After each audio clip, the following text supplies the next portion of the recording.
What's your message to members of the upper house who indicated they won't support a freeze on public? Look, that's democracy. I noticed the Queensland government did exactly the same policy. They don't have an upper house, so that's implemented in Queensland. The Queensland Labor government put forward this policy, and in Victoria they cut their percentage substantially as well, both Labor governments. All states are going through the same thing. The national government's going through the same thing. This is not a good option for us, but it's the least worst option, and I appreciate the challenges it brings, and I ask everybody to consider the options before us, because our government does have to make difficult decisions if this doesn't get through, but that's what governments are elected to do.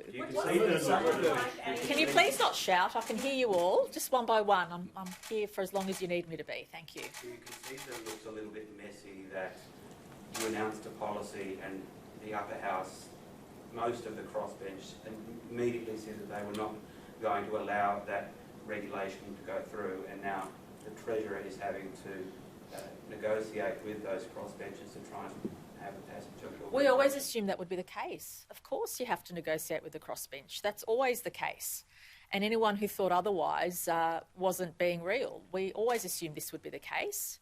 But again, governments need to do the right thing. Governments need to take decisions which are in the interests of our citizens, and that's what we do. I didn't get elected Premier, to make easy decisions. I got elected Premier not knowing there'd be a pandemic, not knowing there would be a horrific bushfire season, but knowing full well that you're elected to make those decisions that are going to make your citizens better off.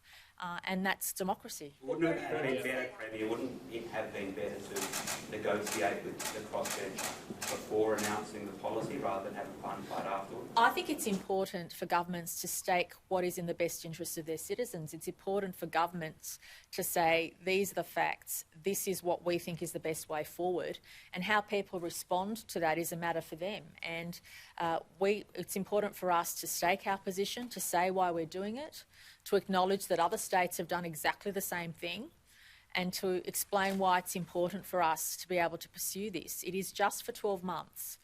And if you look at the whole picture, if you look at the context, if you look at where we've come from and where we're going, we know it's a difficult ask. We know it's difficult for a lot of people to accept, but we also know it's the best decision at this point in time for the 8 million people who live in New South Wales. What's the plan if you don't get it?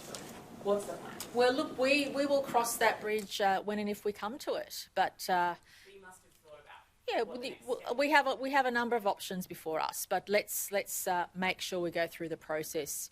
Let's make sure we go through the Parliament, which is what the Parliament is there for. But also accept that government has a number of options before us.